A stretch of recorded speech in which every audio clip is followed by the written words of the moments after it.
গতকাল মধ্যরাত থেকে 12 ঘন্টার জন্য বন্ধ রয়েছে কলকাতার বিভিন্ন জায়গায় ওষুধের দোকান। ধর্মঘট ডেকেছেন ওষুধ বিক্রেতারা, যার ফলে সমস্যায় পড়েছেন সাধারণ মানুষ। কলকাতার বিভিন্ন জায়গায় ওষুধের দোকান বন্ধ রয়েছে এমনটাই দেখা গিয়েছে। ওষুধ বিক্রেতারা তাদের ঠিক কি অভিযোগ, কি কারণে এই ধর্মঘট ডেকেছেন তারা, আরো বিস্তারিত জানাবেন প্রতিনিধি ঝিলম করঞ্জাই সরাসরি আমাদের সঙ্গে রয়েছেন এই মুহূর্তে। ঝিলম,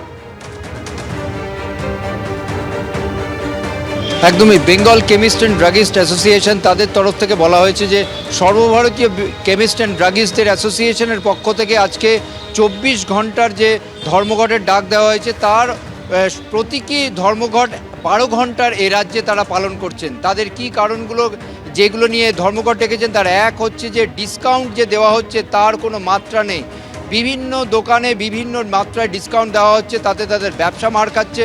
দ্বিতীয় হচ্ছে বিপুল পরিমাণ ওষুধ যেগুলো জাল এবং ভেজাল বেরোচ্ছে সেই নিয়ে তারা চিন্তিত। ব্র্যান্ডের ওষুধও ভেজাল হচ্ছে, তারা চিন্তিত। তারা চাইছেন সরকার এই নিয়ে কড়া পদক্ষেপ করুক। এবং তৃতীয় বিষয় হচ্ছে অনলাইনে প্রচুর শিডিউল এইচ ড্রাগ এবং যেগুলো প্রেসক্রিপশন সমেত বিক্রি করা দরকার, নিয়ম মেনে বিক্রি করা দরকার, যেগুলো ওষুধের দোকান নিয়ম মেনে চলে সেগুলো অনলাইনে বিক্রি হচ্ছে এবং সেগুলো নিয়ম বহির্ভূতভাবে হচ্ছে। এই সমস্ত বিষয় নিয়ে তাদের দাবি।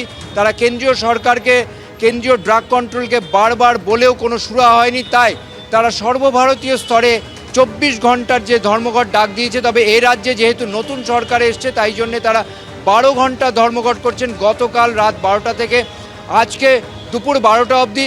তবে তারা বলছেন যে বিভিন্ন সরকারি হাসপাতাল এবং বেসরকারি হাসপাতালের আশপাশে যে ওষুধের দোকান আছে সেইগুলো তারা খোলা রাখবেন, অন্যত্র তারা দোকান বন্ধ রাখার জন্য আহ্বান দিয়েছে।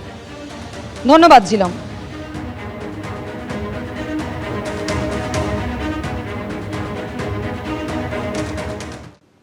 কালীঘাটে মমতা বন্দ্যোপাধ্যায়ের ডাকা বৈঠকে উঠে এলো জাহাঙ্গীর প্রসঙ্গ।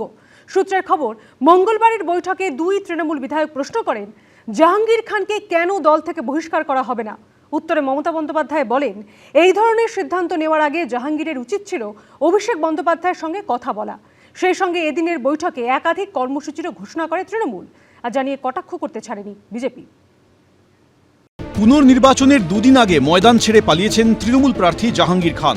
আর সেদিনই খোদ মমতা বন্দ্যোপাধ্যায়ের ডাকা বৈঠকে তৃণমূলের দুই বিধায়ক প্রশ্ন তুললেন জাহাঙ্গীর খানকে কেন দল থেকে বহিষ্কার করা হচ্ছে না।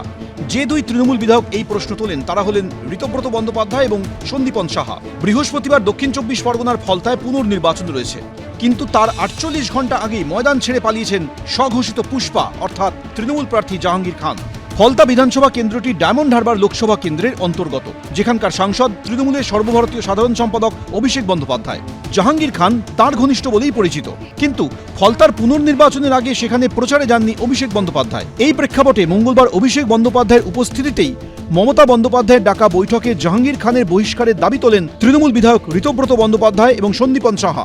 সূত্রে খবর, মমতা বন্দ্যোপাধ্যায় ও অভিষেক বন্দ্যোপাধ্যায়ের উদ্দেশ্যে তারা প্রশ্ন করেন জাহাঙ্গীর খানকে কেন দল থেকে বহিষ্কার করা হচ্ছে না। মাঝপথে ময়দান ছেড়ে পালিয়ে গেছেন তিনি। তার এই সিদ্ধান্ত দলের ভাবমূর্তির পক্ষে ক্ষতিকারক, এতে দলীয় কর্মীদের মনোবলে চিড় ধরবে। উত্তরে তৃণমূল নেত্রী মমতা বন্দ্যোপাধ্যায় বলেন, এই ধরনের সিদ্ধান্ত নেওয়ার আগে জাহাঙ্গীর খানের উচিত ছিল অভিষেক বন্দ্যোপাধ্যায়ের সঙ্গে কথা বলে নেওয়া। অভিষেক বন্দ্যোপাধ্যায় বলেন, জাহাঙ্গীর খানের পুনর্নির্বাচন থেকে সরে দাঁড়ানো নিয়ে তৃণমূলের তরফে এক্স হ্যান্ডেলে পোস্ট করা হয়েছে।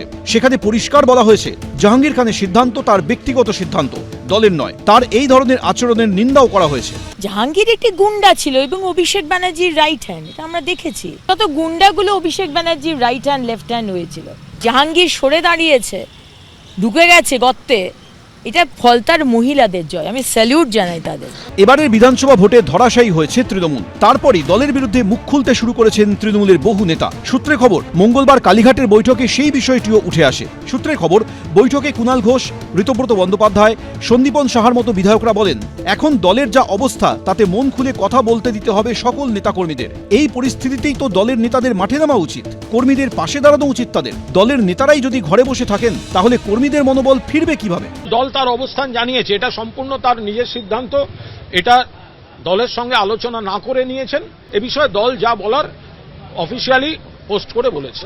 যেদিন সরে দাঁড়ানোর শেষ দিন ছিল নির্বাচন কমিশনের ইস্যু করার ডেট, সেই দিন যদি সরে দাঁড়াতেন তাহলে সরে দাঁড়ানো হতো। কুকুটিন বাদশা ছিল হচ্ছে এইসব লোকেরা, এবং সারা পশ্চিমবঙ্গে 15 বছরে তৃণমূলের আমলে বহু এরম লেয়ারই তৈরি হয়েছে, যেখানে কোনো না কোনো হুমায়ুন, বাবর, জাহাঙ্গীর শাহজাহান আলমগীর এরা শাসন করত। সূত্রে খবর, আগামী দিনে কোন পথে এগোবে তৃণমূল, কি কর্মসূচি নেওয়া হবে সে ব্যাপারেও আলোচনা হয় বৈঠকে। তৃণমূল সূত্রে খবর, আগামী দিনে রাজ্য জুড়ে একাধিক স্টেশনে হকার উচ্ছেদের প্রতিবাদে পথে নামবে তৃণমূল। বৃহস্পতিবার জীবন জীবিকা রক্ষা কমিটির ব্যানারে হাওড়া, শিয়ালদা, বালিগঞ্জ স্টেশনের সামনে সভার আয়োজন করা হবে। ভোট পরবর্তী সন্ত্রাসের অভিযোগেও পথে নামতে পারে তৃণমূল। বুধবার বিধানসভা চত্বরে আম্বেদকরের মূর্তির নিচে অবস্থানে বসতে পারেন তৃণমূলের বিধায়করা।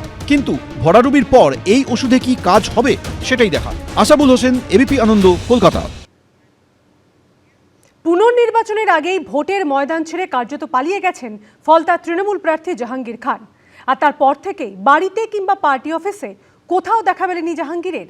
যে পার্টি অফিস থেকে এলাকায় কন্ট্রোল বজায় রাখতেন জাহাঙ্গীর খান, সেই এলাকাতেও কার্যত শ্মশানের নিস্তব্ধতা দেখা গেছে, জানিয়ে কটাক্ষ ছুড়ে দিয়েছে বিজেপি।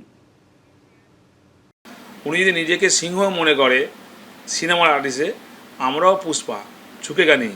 আমি এই কন্টেস্ট থেকে নিজেকে দূরে সরে গেলাম, ফলতার মানুষের স্বার্থে, ফলতার উন্নয়নের স্বার্থে, ফলতার শান্তি রক্ষার স্বার্থে।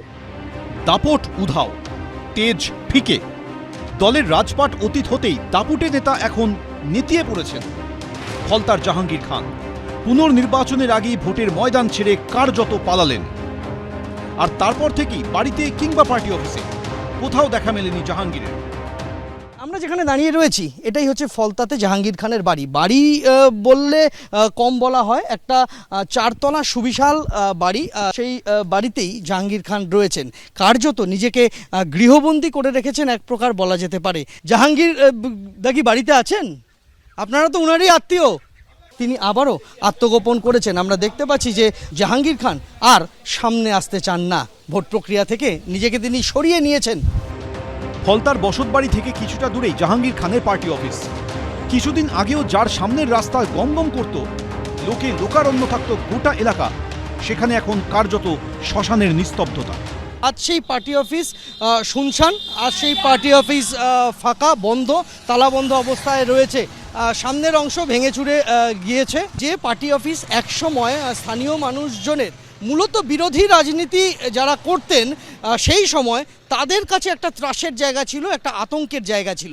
আর আজকে ভোট প্রচারের শেষ কয়েক ঘন্টা আগে যখন জাহাঙ্গীর খান নিজেকে নির্বাচন প্রক্রিয়া থেকে সরিয়ে নিচ্ছেন, তখন এই পার্টি অফিস শুনশান, ফাঁকা।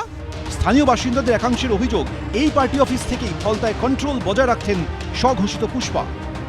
হ্যাঁ, আমি বিজেপি সমর্থক। দেয়াল লেখার পরে ভোটের পরের দিন আমাকে ডেকে নিয়ে আসা হয়। জাহাঙ্গীর এবং ওর ভাইরা ভাই সাইরুল দুজনে মিলে অসম্ভব মেরেছিল। এই শাটার খুলে ভিতরে ঢুকে মারা হয়েছিল। আমি তো হেঁটে যেতে পারিনি। 100 দিনের কাজের টাকা ঝেড়ে খাচ্ছে আমাদেরই গ্রামের একটা কুঁচো নেতা, তাকে আমি আপত্তি করেছিলাম। সেই অপরাধে আমার উপর চড়াও হয়, আমাকে 3 বছর বাড়িতে ফিরতে দেয়নি আমাকে।